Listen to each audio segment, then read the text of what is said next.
The coldest winds of winter still haunted the north in the aftermath of the final battle, even though the greatest threat ever to face the living had been destroyed.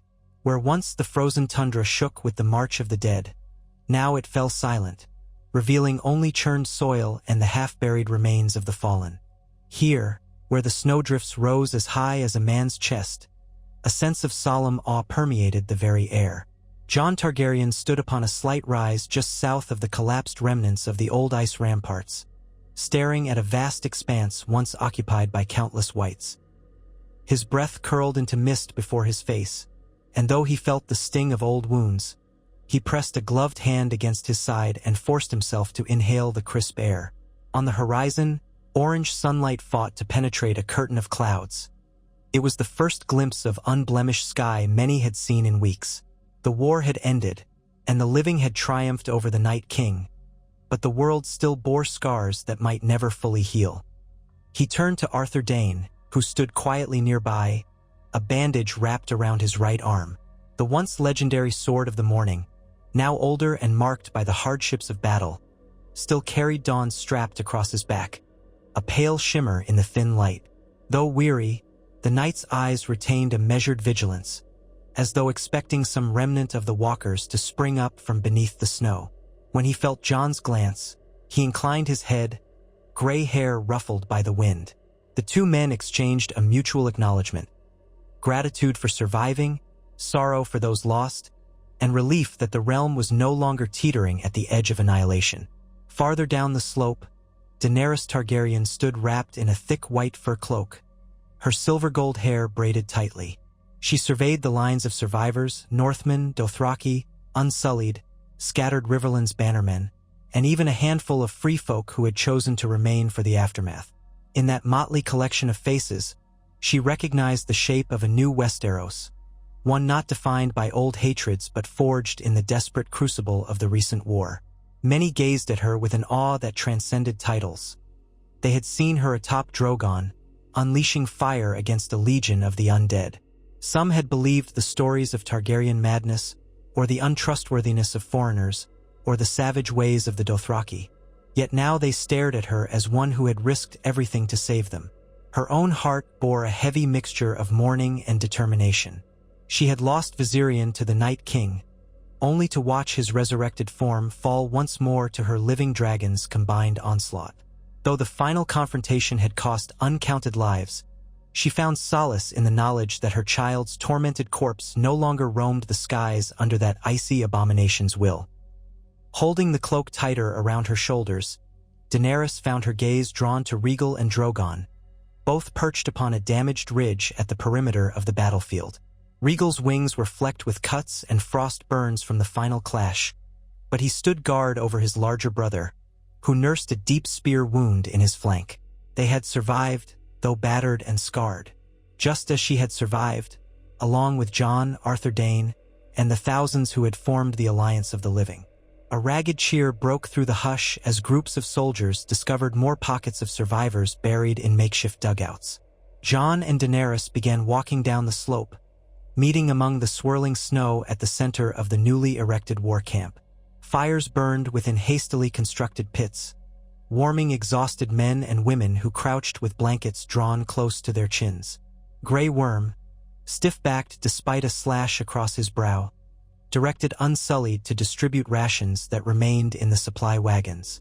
Tyrion Lannister, limping from an ankle sprain, leaned against a broken spear as he spoke quietly to a group of northern bannermen, each one hunched over from cold and weariness. When Jon drew close to Daenerys, he saw the bruise-like shadows under her eyes, a reflection of his own fatigue. She extended a gloved hand to him, and he held it for a moment. The swirl of wind carried a mingled scent of ash and icy dampness, the remains of funeral pyres that had burned through the night. Their small moment of solace was interrupted by a pair of Mormont soldiers, one of whom nodded respectfully at Daenerys. "My queen, the White Walker's remains are fully disintegrated," the soldier said, voice cracking. "Only ice shards and dust. The men are finishing the last pyres for our own dead." "Thank you," Daenerys answered quietly. "Do we know how many we've lost?" The man's expression stiffened. Many thousands, your grace. The count is still uncertain, but at least half the forces who stood against them. Could be more. Jon lowered his gaze, swallowing a knot in his throat. Even with the victory, it was a harrowing toll. But it could have been far worse. Had the Night King prevailed, no one would have survived. See that we do what we can for the wounded, he said softly, and ensure no one is left without warmth or shelter. If you find anything resembling provisions or decent firewood, gather it. The soldier nodded, eyes hinting at gratitude for the instruction. Then he and his companion headed off. Daenerys exhaled, turning her attention to Tyrion, who limped over with a face locked in grim lines.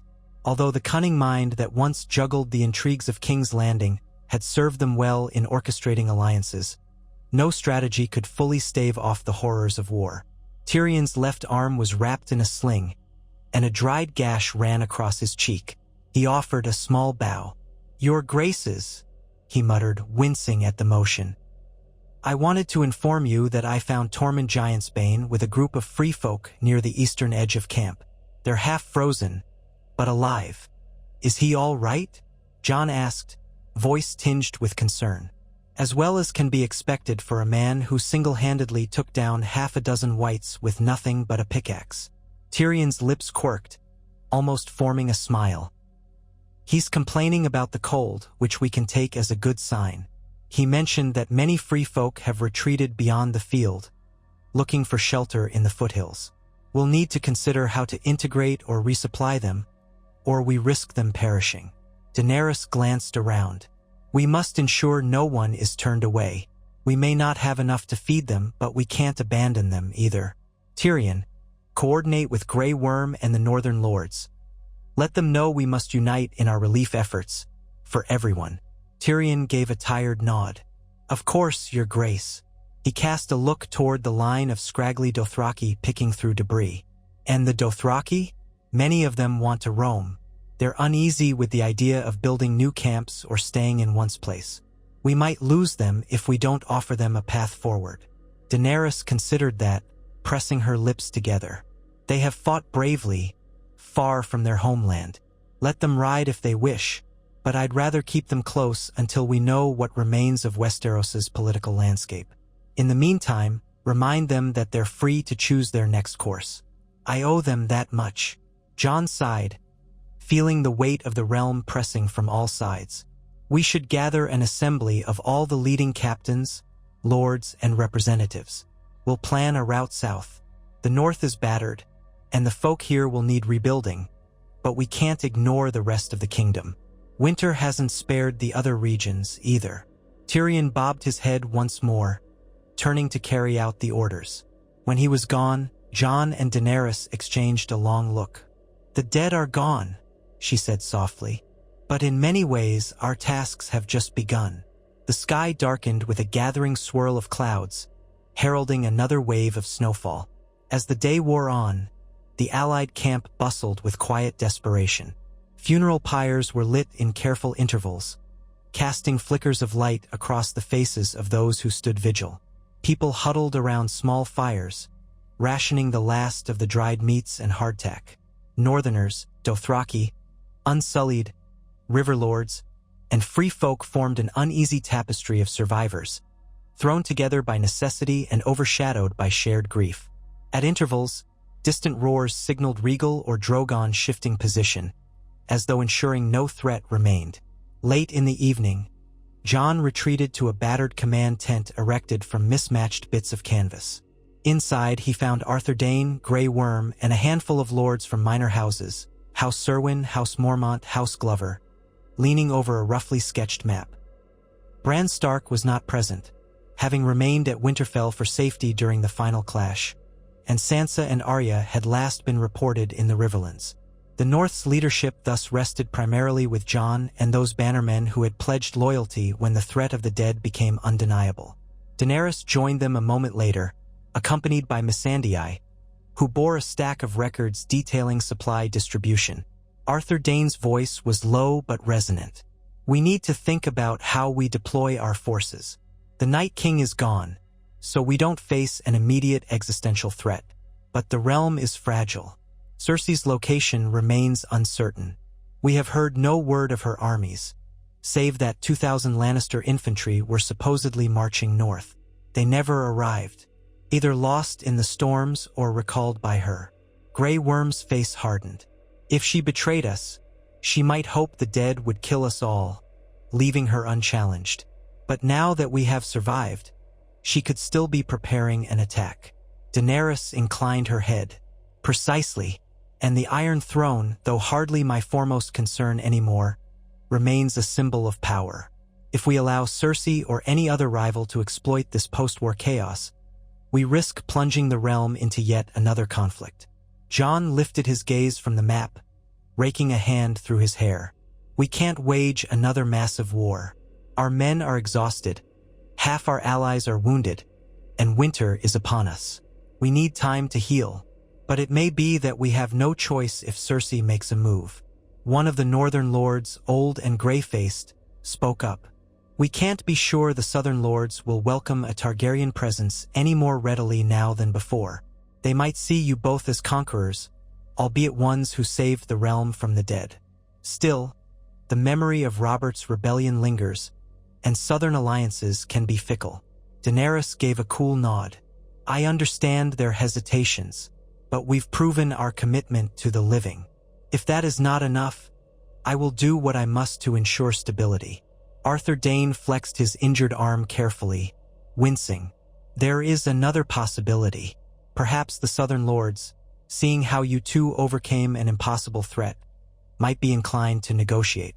We could call a great council at Harrenhal or the Trident, inviting every major house to confirm a new order. That way, we can formalize the peace without another war. Daenerys's eyes narrowed thoughtfully. You propose that we call the lords to meet, so they can either swear fealty or declare opposition? Something like that, Jon said. But we must be mindful that traveling to a single location in winter might be difficult. Even so, a great council could be the best chance for a peaceful resolution. We have no illusions that everyone will simply bend the knee. But if we present them with a realm free of the undead and an opportunity to avoid further bloodshed, we might persuade most. Grey Worm looked uneasy. And if Cersei resists, or if any lords side with her? Daenerys answered, her voice firm. Then we respond quickly with minimal force. No more city scorching. We use the dragons only as a deterrent, if possible, and rely on negotiations. I've no desire to burn down the realm I fought to save. A long silence settled over the tent. Firelight flickered across weary faces and the battered table. Finally, Jon nodded. We'll attempt the council. In the meantime, we march south slowly, helping each region we pass. The north is still my home, and it's battered. But if we bring what order we can, perhaps by the time we reach the Riverlands we can gain more support. The name Targaryen may hold fear, but it also carries weight. Daenerys leaned over the table, glancing at the map, finger trailing from their location to Winterfell and beyond. Very well.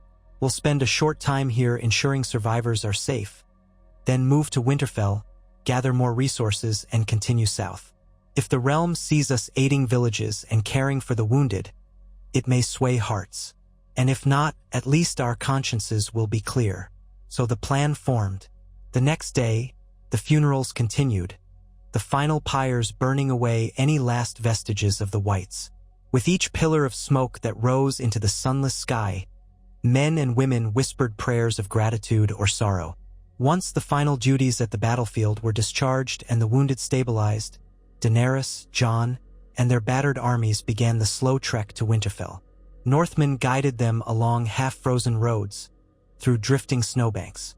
Now lacking the sense of frantic urgency that had marked the approach to the final battle, the columns moved at a careful pace, ensuring that none were left behind. The journey took a week of difficult travel, broken by nights spent in makeshift camps. Arthur Dayne rode near Jon for much of it, scanning the horizon, mindful that even if the dead were gone, bandits or stray pockets of hostility might still pose a threat. Daenerys flew overhead on Drogon or Rhaegal for short scouting intervals, but the dragons themselves needed rest. They had been gravely wounded, though Rhaegal's injuries were lighter than Drogon's. When the bitter winds threatened to ground them, she remained on horseback, traveling among her people, her presence a steady reassurance. Upon entering Winterfell's gates, the returning army was met with heartfelt cheers from those who had remained behind. Torches lit the courtyard as horns announced the arrival of the living heroes. Weary men and women dismounted, their boots crunching against the snow-laden stones.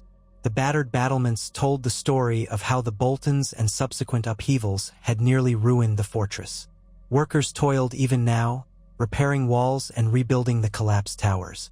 The warmth of the great castle's internal hot springs was a welcome balm for those half-frozen from the trek. Jon lingered near the stables, overseeing the care of the horses, patting one mare's flank before turning to greet Lyanna Mormont, who emerged from inside.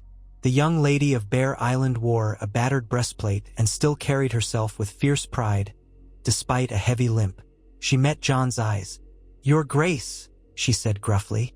"Welcome back." Jon's lips curved in a ghost of a smile. "Good to see you again, Lady Mormont. When last we met, we feared half the North would be lost. We've managed to save it, though the cost was terrible." Lyanna nodded solemnly. "Bear Island stands ready to rebuild. We lost many, but we shall not complain. We're alive, thanks to you and the Queen." She glanced past him, eyes glittering. "It'll take time, but our loyalty remains. The houses that doubted you should see reason now." "I hope so," Jon answered, tone soft. "We aim to help, but we'll eventually move south. I'd ask you to continue holding the North in our stead, ensuring the people have enough to survive the rest of winter." Lyanna squared her small shoulders. "Of course, Bear Island may be small, but we've proven our worth. I'll do all I can." They parted, each lost in thoughts of how to rebuild a land ravaged by both the war of the living and the dead. Meanwhile, Daenerys and Arthur Dayne conferred with Maester Wolkan in the Great Hall, discussing the dire matter of supplies. Houses Serwyn and Glover had mustered what provisions they could gather, but it was pitifully short of what was needed for an extended occupation. If the Targaryen and Stark forces lingered too long, they risked putting a dire strain on Winterfell's ability to feed its own people. Even the hot springs, while a boon for warmth, did nothing for empty bellies. That night, Daenerys and Jon reconvened in the Great Hall for a quieter council. Men of note from across the North attended, along with the highest-ranking officers from the Unsullied and a handful of Dothraki chieftains. Torches lit the hall, and though the castle's repairs remained incomplete, the atmosphere carried a subdued hope. Arthur Dayne, his sword resting against a stone pillar, stood to one side like a silent guardian. Tyrion, leaning on a small staff to ease the ache in his leg, joined them near the head of the table, where a meal of boiled turnips and tough bread was served. It was hardly a feast, yet no one complained. Victory had come at a cost that made such trivialities pale in comparison. Jon rose to address them all. "Brothers and sisters, we have endured trials that once seemed impossible. We now look ahead. The North is not fully safe. Winter is harsh, and many have lost their homes. But there is no more threat from the undead. That frees us to turn our attention south, to ensure the rest of Westeros does not fall into chaos. Queen Daenerys and I propose a journey, not as conquerors, but as restorers." The Dothraki present exchanged cautious glances. The concept of restoring, rather than conquering, was new to some of them, but they had followed Daenerys through literal death and ice, so their loyalty remained. One Dothraki chieftain, wearing a wolfskin cloak as a concession to the cold, rose. "We have traveled far from the grass seas, fought the corpses of ice. Now you say we ride south, to more war or peace." Daenerys inclined her head. "I cannot promise there will be no battles. Cersei Lannister betrayed us, and other lords might challenge the new order. But I have no desire to wage further destruction. If they come at us with swords, we will defend ourselves. But if they are wise, they will see that we saved this realm and that we want peace." The chieftain nodded, though his expression remained unreadable. The northern lords then spoke, raising concerns about bandits, about whether they should stay to safeguard their own lands. Jon assured them that not all must march south.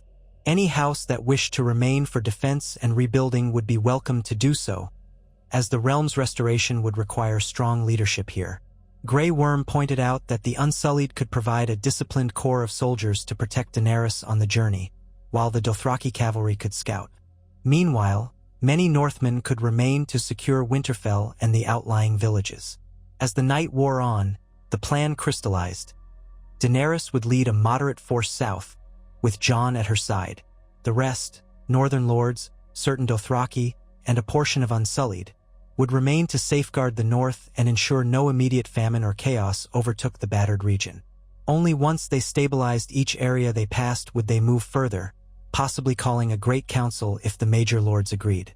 There was no illusions about the difficulty of traveling in winter, but the limited forces might manage better than the full might of all their armies combined. In addition, once spring's thaw began, more northern support might follow. 2 days later, under a heavy gray sky, the smaller expedition set forth from Winterfell. Perhaps 500 Unsullied marched in perfect ranks, joined by a few hundred Dothraki horsemen. Tyrion rode in a simple wagon, protecting his injured leg. Arthur Dayne accompanied Jon, both men wearing cloaks lined with thick fur. Daenerys alternated between riding a mare and flying short distances on Regal. Drogon, still healing from the spear wound, was confined to restful flights around Winterfell, deemed too vulnerable for a long journey. The departure was a somber affair, with many goodbyes and uneasy well-wishes. Even so, the sentiment among the people was that their queen and king were setting out to forge peace, not subjugation. Leaving the broad fields of the north behind, they made their way toward the Neck, that swampy isthmus dividing northern Westeros from the riverlands. Snow clung to the edges of the wetlands, creating a slushy mire.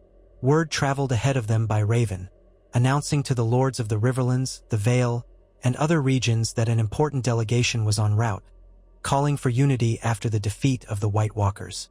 Some ravens flew to the Crownlands as well, informing any Lannister loyalists that an armistice was sought, provided no aggression was shown. Yet none could predict the response. On the 10th day, as they trailed along the outskirts of Moat Caelin's ancient ruins, a group of travelers approached from the southern road. The watchers tensed, expecting a skirmish, but soon recognized House Tully banners. Edmure Tully himself, flanked by a half-dozen knights, arrived, greeting Jon and Daenerys with both relief and trepidation. Having heard tales of the final battle's outcome, Edmure wasted no time in praising their victory and offering aid. In turn, Daenerys and Jon assured him that they did not come to seize the Riverlands. Edmure, somewhat abashed, admitted that the region had been torn by the War of the Five Kings, the subsequent conflicts, and the infiltration of bandits. Even House Frey's downfall at the hands of the Stark loyalists had left a power vacuum along the Trident. Jon considered the complexities of banditry and lawlessness. If the Riverlands can muster men to restore order, we'll help as we pass through. Perhaps that act alone will convince other lords we mean well. Edmure Tully nodded. You'll find many of the smaller houses ready to embrace peace, if only out of exhaustion. Some might balk at Targaryen rule, but your name, Stark or Targaryen, carries new meaning now that you have saved us from the dead. Daenerys thanked him and asked about any word of Cersei or any loyalists who might stand in open opposition. Edmure shrugged.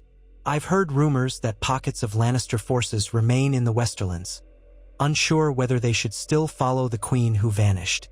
Jaime Lannister may or may not have turned on her. The capital itself is said to be restless, with no firm leadership. There are stories that Qyburn, her old advisor, tried to seize power, but the Gold Cloaks refused him. The truth is unclear.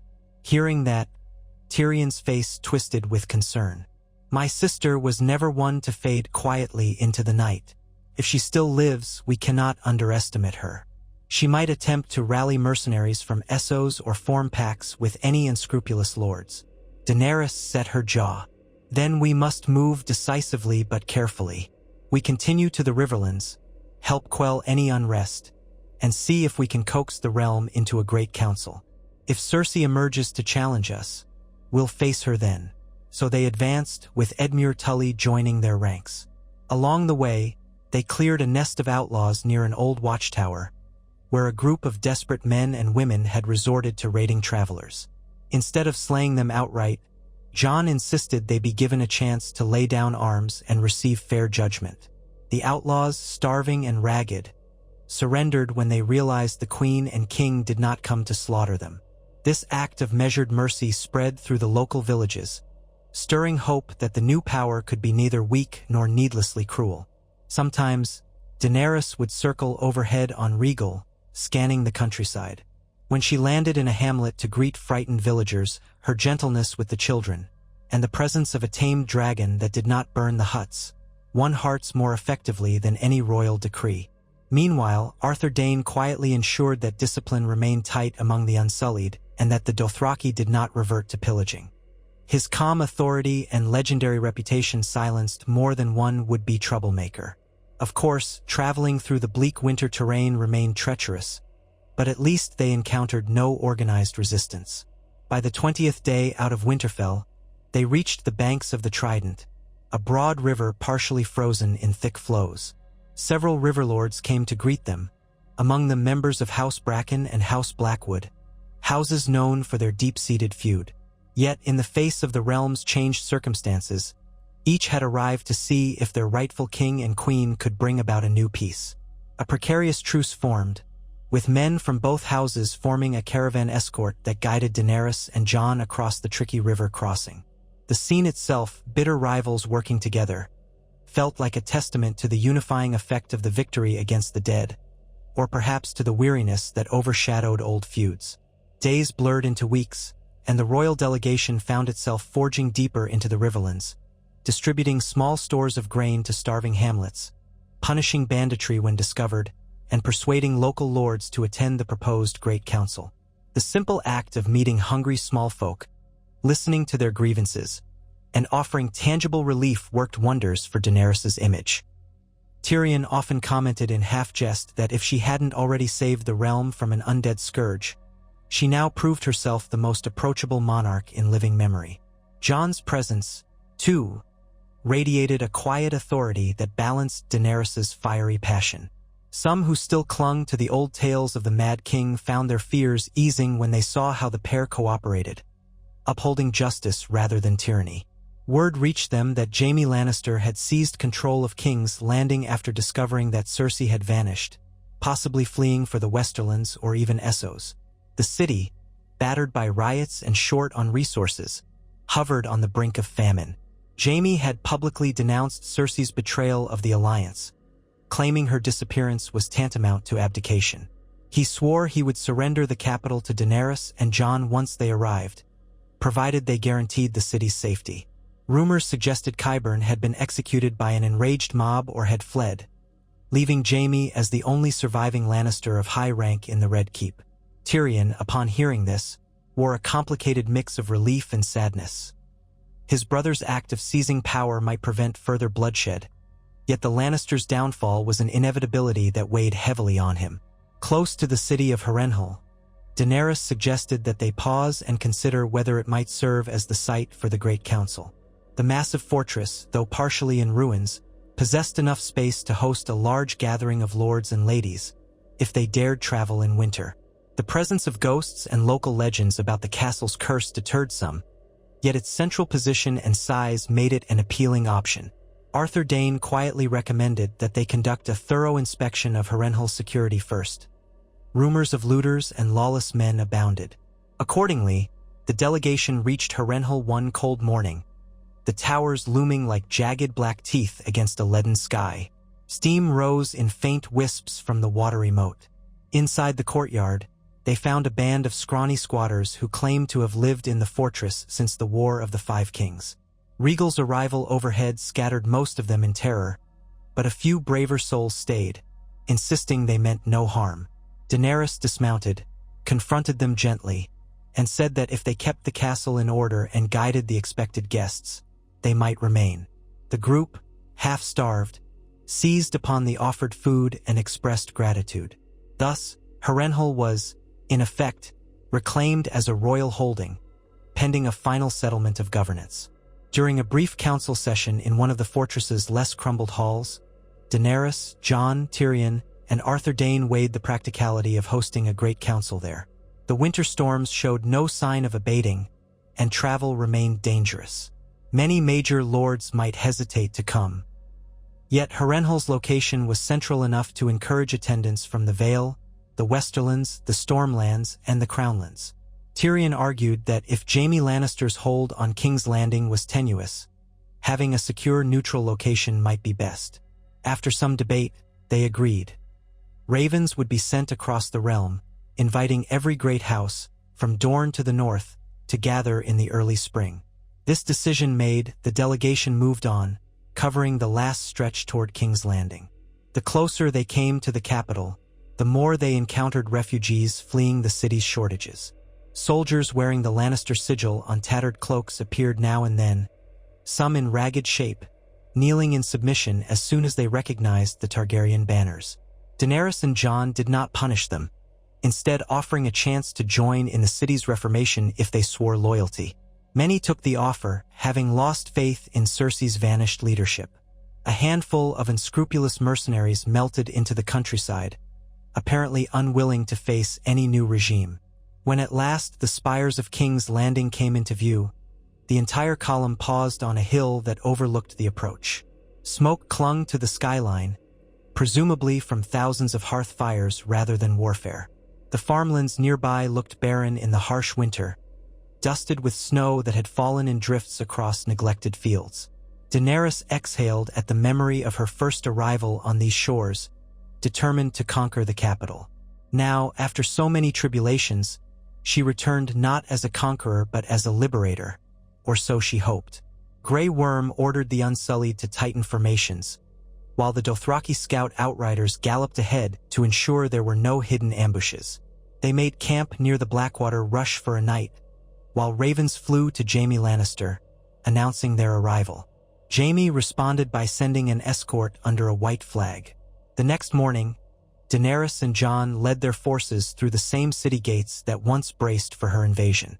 People thronged the streets, many wearing tattered clothing and anxious expressions. Murmurs of Dragon Queen and Stark King rippled through the crowds, an undercurrent of both awe and fear. This was the first time many had glimpsed a living dragon, let alone two. Regal flew overhead, casting a vast shadow over the cramped rooftops. Soot-stained faces looked upward, uncertain whether to cheer or cower.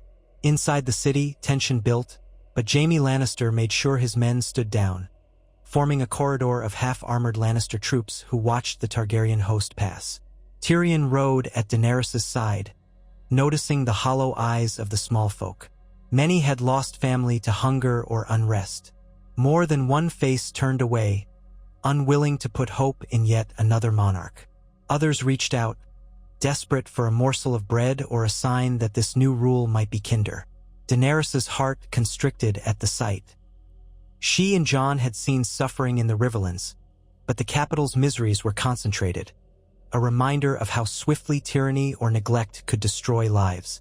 They entered the Red Keep in a subdued procession, the echo of boots resounding against ancient stones. Jon remembered this keep from fleeting childhood visits, overshadowed by the war. Daenerys studied the corridors where, generations ago, her ancestors had walked. Servants, fearful or simply exhausted, peered from behind half-open doors. In the throne room, Jaime Lannister waited, flanked by a handful of guards who wore the colors of House Lannister but carried no drawn swords. When Daenerys and Jon approached, Jaime removed his golden hand, placing it at his chest in a gesture of surrender or respect, and knelt carefully, bowing his head. "Your graces," he said, voice tinged with weariness. "I relinquish the city and the Red Keep to your rightful command. The people suffer. They need leadership. I pray you will show them mercy." Daenerys regarded him with solemn eyes. "Rise, Ser Jaime. You have taken a risk by defying your sister. What became of her?" He looked pained. "I wish I knew. Rumor claims she fled west. I remain here because I can't abide further bloodshed. The city teeters. If you can help feed and stabilize it, you'll likely earn the loyalty of the small folk, if not all the lords." Jon studied Jaime, recalling the man's complicated history. Then we accept your surrender. You have our word we won't punish the small folk or the soldiers who stand down. But any who resist or harm innocents will face justice." Jaime inclined his head. "I expect nothing less. The gold cloaks are mostly under my direction now, but the city watch has grown lax. You'll find the dungeons and royal treasury in disarray. Qyburn's leftover experiments remain unknown. I suggest caution." Tyrion interjected, his face a mask of conflicting emotions. "And the Iron Throne, for what it's worth, stands unoccupied. Are we to seat ourselves upon it immediately?" He glanced at Daenerys, then Jon. Daenerys, drawing in a slow breath, surveyed the throne room. The Iron Throne loomed at the far side, twisted swords fused into a seat of grim design. Her father, the Mad King, once sat there, and it had been the obsession of so many contenders in the wars that ravaged Westeros. She shared a look with Jon, recalling that they intended to hold a great council to formalize the realm's governance. "The throne is not my immediate priority," she said. "People are starving. We must ensure they live first. If the city stabilizes, the realm might accept a new order without more war." Her voice echoed, and each guard or servant who overheard seemed to exhale with relief. Over the next days, Daenerys and Jon turned the Red Keep into a provisional seat of administration, not an emblem of tyranny. They deployed unsullied to guard granaries and quell riots without indiscriminate violence. The Dothraki patrolled the roads around the city, scaring off bandits who preyed on supply wagons. Tyrion worked with Jaime to reorganize the city watch, weeding out corrupt officers. Arthur Dayne personally led a contingent to search the deeper bowels of the keep for any leftover monstrosities Qyburn might have concocted. In each measure, they strove to show restraint, hoping to foster trust rather than fear. Word spread that the Targaryen queen and the Stark king had returned victorious, that the dead were ended, and that the city would not be burned or ravaged.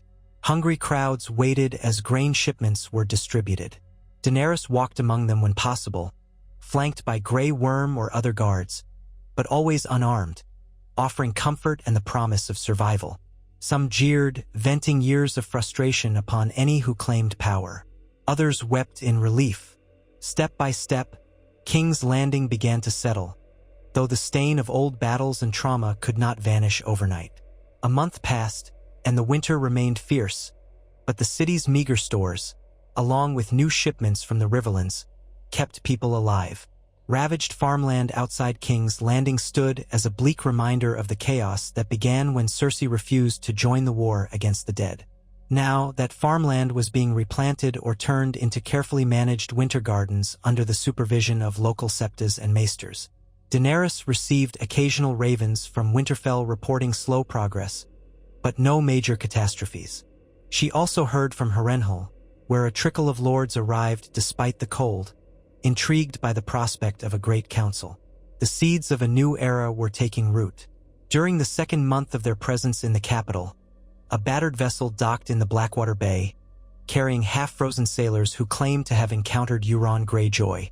These sailors reported that Euron was wounded and in retreat to the Iron Islands, with rumors that Cersei had joined him or else perished en route. No one could confirm. Regardless, no large Ironborn raids threatened the coast for now, possibly due to the crushing defeat in the north and the uncertain state of Euron's leadership. It appeared that, for the first time in recent memory, the realm might be on the verge of relative stability, an uneasy calm, but calm nonetheless. In a quiet ceremony at the Red Keep, Jon and Daenerys recognized Arthur Dayne as Lord Commander of a reformed Kingsguard, bestowing upon him a pristine white cloak, symbolic of a reimagined guardianship. The ceremony took place in the presence of Northern Lords, Riverlands representatives, and even a handful from the Reach who had braved the winter roads. When Arthur knelt and swore to defend both the king and queen, a ripple of hushed awe permeated the hall. Here was a living legend, long believed dead, publicly dedicating his sword to a new Targaryen order. The significance of that gesture reverberated through the Watchers, many of whom had grown up on tales of the Sword of the Morning's unmatched skill. For Daenerys, the vow carried poignant echoes of Rhaegar's legacy. She remembered how Arthur had once pledged his life to protect her brother and nephew, guiding Jon to safety in the darkest days. Now, under the pillars of the Red Keep, that vow extended to her as well. Jon felt a swell of gratitude, recalling how Arthur had guided him from the shadows, teaching him the truth of his parentage and silently standing guard while the realm tottered. This moment formalized an unspoken debt of honor. When Arthur rose, applause filled the chamber, a hopeful sign that old divisions might be mended under the stewardship of such venerable figures. The time drew near to depart for Harrenhal, where more lords were gathering. Ravens had confirmed that representatives from Dorne, the Vale, the Stormlands, and even Bravos intended to send observers. The city would not be left defenseless.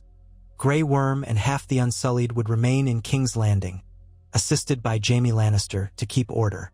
Tyrion and Missandei would accompany Daenerys and Jon to Harrenhal, as would a fraction of the Dothraki. The plan was to present a united front at the council, inviting debate on the future shape of Westeros.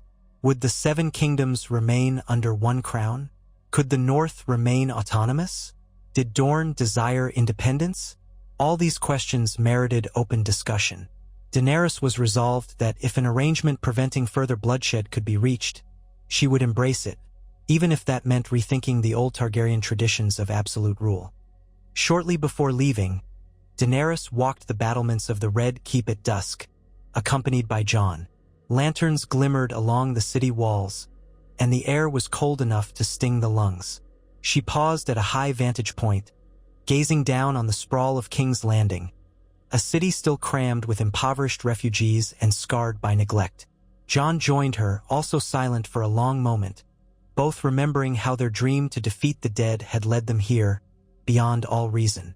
Together, they had accomplished the impossible. And now, another impossible task loomed: forging a lasting peace in a land where war had become commonplace. "I never imagined the throne would feel like this," Daenerys said quietly. "I've yearned for it since childhood, because my brother hammered into me that it was my birthright, stolen from us. Yet after all we've suffered, the idea of ruling through fear or force seems hollow." Jon nodded. "Ned Stark taught me that a ruler's duty is to serve, not to exalt themselves. I think your experiences in Essos taught you the same in a different way. The realm might accept a queen who rules with compassion, if only we remain vigilant against those who'd exploit that compassion." She let out a soft breath, white puffs escaping her lips. "And you, Jon? If the lords say that you, as a male heir of Rhaegar, should sit the throne alone, would you take it?" He shook his head, meeting her gaze. "No, I've told you I want no part of that. If the realm decides otherwise, we'll cross that bridge. But for now, I trust what we've done together more than any single monarch. We can be stronger side by side." The next dawn saw the delegation depart, leaving Jaime and Grey Worm with enough men to maintain order. Arthur Dayne led the column this time, wearing his pristine cloak, with dawn sheathed at his hip. Regal soared overhead, carrying Daenerys part of the way, while Jon rode below. The roads out of King's Landing were muddy from melting snow, but the travelers pressed on. Each league brought them closer to Harrenhal, closer to the council that might reshape the Seven Kingdoms for good or ill. As they approached the broad waters of the God's Eye Lake, Harrenhal loomed once more in the distance, its broken towers black against the horizon. Smoke drifted from some of the keeps and outbuildings, a sign that delegates had already arrived. Indeed, upon crossing the drawbridge, Daenerys and Jon observed a smattering of banners: the crescent moon of House Arryn, the sun and spear of Dorne, the golden rose of House Tyrell's remnants, the black and white sails of Bravos, and even an envoy from the Iron Islands. It was an assembly the likes of which Westeros had not seen in generations. Inside Harrenhal's largest courtyard, dozens of tents and pavilions stood, forming a messy tapestry of houses and factions. Lords, ladies, and their retainers wandered the grounds, some shivering in the chill, others wearing grim expressions as they eyed potential rivals. A few recognized Daenerys and Jon and bowed in an uncertain mixture of awe and relief. The hush that spread at their arrival was reminiscent of that hush on the battlefield, though tinted now by curiosity rather than terror. Among the crowd, Daenerys spotted a contingent from Dorne, noble-born representatives. since the Martell line had been left in disarray. From the Vale, Lord Yon Royce stood in heavy furs, exchanging stiff words with a Tully man. Across the yard, a pair of Tyrell cousins, newly recognized as the head of their fallen house, conferred with a Braavosi banker in a subdued manner. Clearly, negotiation had already begun, informally, behind tents and in quiet corners. Arthur Dayne guided Regal to a roped-off area where the dragon could perch without alarming the entire camp. Many gazed on in unease at the sight of a living dragon so near. Daenerys patted Regal's scaled flank, whispering soft Valyrian phrases to reassure him. Tyrion joined them, scanning the throng. "We'll need a systematic approach," he muttered. "The squabbling might become deafening if we just let them all bicker. Perhaps we can designate a time and place for each region's delegates to speak." Daenerys agreed, though she looked overwhelmed by the sheer number of claimants, each with personal grievances or demands. Jon, stepping forward, raised a hand to garner attention, and a hush fell. "My lords and ladies, you have our thanks for braving the winter to come here," he began, voice steady. "We stand at a crossroads. The White Walkers are gone, thanks to the unity we forged. Now we must decide how Westeros shall be governed, so that never again do we tear ourselves apart while ignoring a greater threat." Daenerys echoed that sentiment. "I fought in Essos to free slaves, fought in Westeros to end the threat of the dead, and I refuse to see these lands descend into the same cycle of bloodshed. We have asked you all here so that we may settle our differences through words, not blades." A ripple of uncertain agreement spread. Some remembered the Targaryen dragon's destructive power. Others remembered how the North had once claimed independence. Still others eyed Braavosi bankers, or Dorne's rumored desire for sovereignty. Yet none dared challenge Daenerys or Jon outright, not after their victory against an unimaginable enemy. Thus began the Great Council at Harrenhal, an assembly that would stretch over weeks in the heart of winter. Lords from the Vale insisted on the old feudal structure, while Dornish envoys demanded full independence. The North itself was split between those who wished to remain under Jon's Targaryen claim and those who urged him to maintain a separate crown. The Iron Islands muttered about old rights. The Tyrell cousins asked for restitution for their lands sacked by war. Braavosi bankers insisted on debts repaid. It was, in many ways, the messy forging of a new era, an argument-laden, occasionally fractious gathering that tested Daenerys and Jon's patience. Through it all, Arthur Dayne remained an ever-present guardian, reminding participants of the new monarchy's protective might. Tyrion deftly navigated endless negotiations, forging compromises. Daenerys and Jon worked tirelessly to ensure that no single region felt trampled. They recognized that heavy-handed tactics would only breed new rebellions. So they strove for consensus, forging a settlement that allowed the North limited autonomy under the Targaryen-Stark Union, recognized Dorne's long-standing cultural independence while retaining nominal fealty, mandated fair trade with the Iron Islands, and appointed local leaders in the Reach to oversee replanting. It was not a perfect solution, but it came closer to addressing ancient grievances than any arrangement in centuries. Some cynics doubted it would last. Others saw the potential for an unprecedented stability. At last, with negotiations winding down, Daenerys and Jon announced that any lords who remained unsatisfied could appeal personally, but that the broad framework would stand. To solidify this new era, it was determined they would be crowned jointly at the old Targaryen seat in King's Landing come spring, reaffirming the alliance of dragon and wolf. Once the weather eased, lords would return to their lands to carry out the council's resolutions. The cheering that greeted this announcement was tentative, but real. Many had come expecting war or the Dragon Queen's wrath. Instead, they found a complicated but sincere attempt at peace. As they gathered in a makeshift hall within Harrenhal's battered keep, Jon and Daenerys addressed the delegates.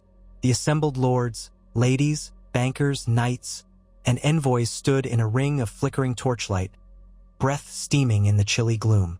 Daenerys wore a dark coat trimmed with white fur, her hair twined in regal braids, while Jon stood beside her in simpler northern attire, though he bore the Targaryen sigil along with the Stark direwolf.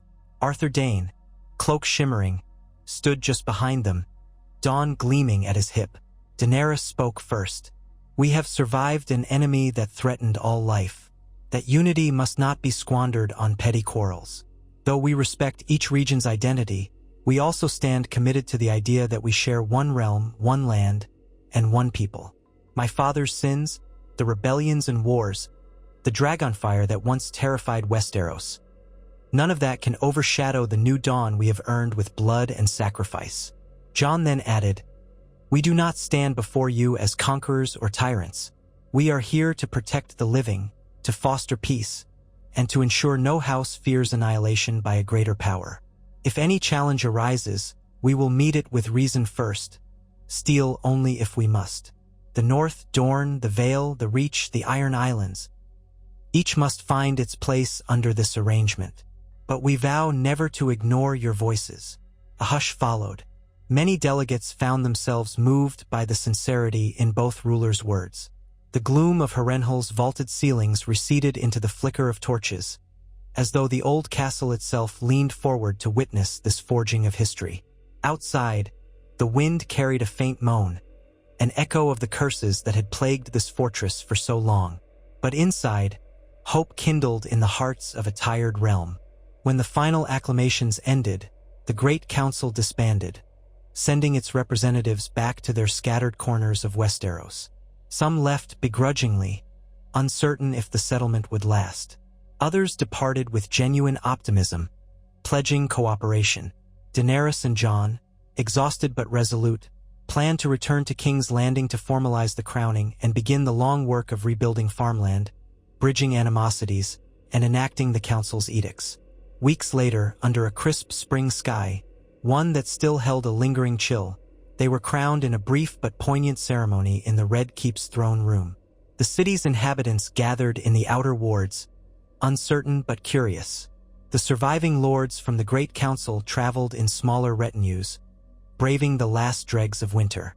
Arthur Dayne stood as officiant, in a sense, acknowledging their rightful rule by drawing dawn and reciting an ancient vow of fealty that once belonged to the Kingsguard tradition. Tyrion and Missandei oversaw the formal pronouncements. Though the Iron Throne loomed behind them, neither Jon nor Daenerys rushed to sit upon it. Instead, Daenerys placed a simple crown of silver upon Jon's head, and in turn, he placed a matching circlet upon hers, signifying their shared authority. Cheers rose among those assembled, though they were tempered by the knowledge that much work remained. The city was far from recovered. Entire regions lay devastated, and tensions lingered. Yet for the first time in generations, the realm had a chance to lay down arms and look ahead, guided by a pair of rulers bound not just by marriage or lineage, but by the crucible of mutual sacrifice. Jon cast a glance at Daenerys, reading the same mixture of determination and humility in her eyes. They had faced the darkest night imaginable, standing on the brink of doom. Now they stood on the threshold of a new era, an era not free of challenges, but at least free of the undead horrors that once threatened to consume everything. Arthur Dayne, standing watch near the dais, sheathed on with measured pride, reflecting on the improbable journey that had brought him here. From the Tower of Joy to the final clash with the Night King, from guarding the secret of Jon's birth to witnessing the forging of alliances once unthinkable. In that moment, he felt Rhaegar's spirit at rest. The vow he made to protect Rhaegar's son had blossomed into a realm saved from the brink of eternal darkness. Whatever storms lay ahead, he could face them with the calm certainty that his oath had been fulfilled in the highest sense possible. Outside, spring buds began to poke through the melting snow, heralding a subtle rebirth of the land. Riders delivered letters across the Seven Kingdoms, announcing the new monarchy, requesting cooperation in the reconstruction efforts, and reminding all that the true foe had been defeated not by one house's might, but by the unity of many. The red and black Targaryen banners flew beside direwolf sigils across fortresses that once braced for war. Merchants trickled back into King's Landing. Dothraki horsemen rode the King's Road but refrained from pillaging, observing a new code established by Daenerys. The Unsullied quietly maintained order, their presence a calming force more than a threat. In the months that followed, Cersei Lannister never reappeared. Rumors placed her dead at sea or hidden in the Westerlands. Euron Greyjoy likewise vanished, his battered ships rumored to be drifting near the Iron Islands, lacking the strength for fresh conquests. The realm settled into a cautious peace, bridging old wounds with new treaties. A modest but real sense of optimism sprouted among small folk who had only known war and fear. Some named this fragile era the Dawn's Reprieve, after the harrowing night they had all endured. Others remained cynical, believing that ambition and betrayal would inevitably resurface. Yet for now, tranquility lingered longer than anyone dared hope. Daenerys often rode regal to distant corners of the Crownlands, ensuring no enclaves of bandits preyed on the newly planted fields. Jon journeyed north on occasion, meeting with Sansa and Arya, who had returned to Winterfell to keep the family's legacy alive. The leadership at Winterfell stabilized the region, forging a lighter version of feudal rule that let common folk farm in relative peace. Dorne reorganized under new leadership that recognized the Targaryen monarchy but kept local traditions. The Vale provided grain shipments to the capital, forging a new trade route that sustained the city's population. Slowly, the scars of war began to recede, as men and women turned to sowing crops instead of forging swords. Arthur Dayne's white cloak remained a symbol of honor at the royal court, inspiring younger knights to emulate his integrity. Although the tradition of the Kingsguard had once been tarnished by the crimes of mad kings and petty tyrants, now it stood renewed, reflecting the best of chivalry rather than the worst of politics. When not overseeing training or security, Arthur devoted time to advising Daenerys and Jon on questions of justice, drawing on his decades of experience. In him, they found a steady voice that reminded them of the vow to serve the realm before their own ambition. As the seasons wore on, winter's grip lessened, and the land began to bloom with new life. Fields of green replaced the drifts of snow, dotted with wildflowers. Workers repaired roads and reopened trade routes to the free cities, while Braavosi bankers, somewhat mollified by the new monarchy's stability, offered cautious support. The ghosts of the White Walkers and the Night King lingered in campfire stories and old nightmares, but with each passing year of peace, the living found it easier to believe that darkness had been banished for good. Some years later, on a mild spring evening, Daenerys and Jon strolled through the rebuilt gardens of the Red Keep. Lanterns cast a soft glow on budding roses and vines curling along fresh trellises. Night birds called from the ramparts. The distant hum of the city beyond the walls indicated that King's Landing was slowly becoming prosperous once again. Jon paused by a stone bench, resting a hand on Daenerys' shoulder, feeling the warmth of the evening breeze. They spoke quietly of future plans. A new harbor improvement to bolster trade, a festival to honor the day the Night King fell, the possibility of a child who might someday inherit a realm more at peace than any had known in a long time. Each small step was a testament to how drastically Westeros had changed. They did not pretend that all was perfect. Rivalries remained, tensions brewed, and the faint rumor of Cersei's survival occasionally resurfaced. But the horrors of the long night had reshaped hearts and perspectives, forging a shared memory of near extinction. Even the proudest lords who once vied for the throne found themselves reluctant to challenge a monarchy that had literally saved them from an unimaginable doom. The idea of plunging the land back into civil war seemed almost obscene now. Arthur Dayne, reflecting on these transformations, felt a profound sense of fulfillment. Standing on the battlements one evening, he gazed upon the ships in Blackwater Bay, the silhouettes of farmers returning from newly plowed fields, the distant form of Rhaegal circling in a peaceful sky. He remembered Rhaegar's quiet conviction that a prince born of ice and fire would bring a new dawn. So many had doubted, so many had fought, so many had perished. Yet the promise lingered, finding form in the bond between Daenerys and Jon, and the realm's acceptance of their leadership. At last, he allowed himself a moment of solace, letting the memories of the Tower of Joy and the final stand against the Night King merge into one tapestry of destiny fulfilled. In the end, the Seven Kingdoms, while never truly immune to the ambitions of men, had come through its darkest hour under the guidance of two who had inherited the best qualities of House Stark and House Targaryen. They ruled not by fear, but by the memory of what the world had almost lost to an army of the dead. Though the sun might set on any given day with new problems arising, The knowledge that they had already faced and vanquished the ultimate darkness shaped every choice. Over time, the structures of feudalism began to soften, battered by the simple logic that a realm fractured was a realm doomed when calamity struck. The Great Council's edicts laid the groundwork for local autonomy balanced by overarching unity, a system that might endure so long as men remembered the shared nightmares of the past. Thus it came to pass that Arthur Dayne's promise, made so long ago, in the hush of the Tower of Joy, found completion. Jon Targaryen, once hidden under the name Snow, had been proclaimed to the realm alongside Daenerys Stormborn. Their cause had saved Westeros from the White Walkers, then shepherded it through the fragile dawn that followed. Hardship would continue, for no mortal realm is free of strife. Yet the age of endless war subsided into a calmer tide, guided by the shared crown of dragon and wolf, by the wisdom of those who had witnessed the near extinction of all life, and by the unwavering oath of a knight who outlived his time to see a new generation thrive.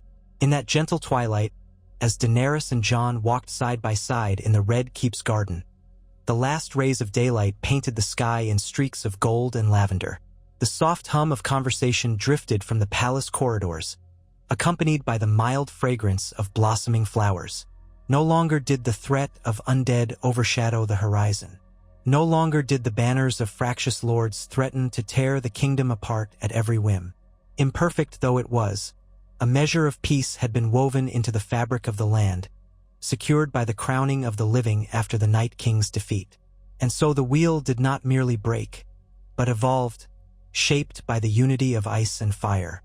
This was the dawn that brought renewal to a kingdom scarred by centuries of conflict. And in the quiet corners of Westeros, small folk told their children of the day when a hidden prince of House Targaryen and a dragon queen stood against the world's end, and won. In that victory, they found hope, weaving legends that would echo through generations, affirming that even in the darkest night, the living could prevail when they stood as one.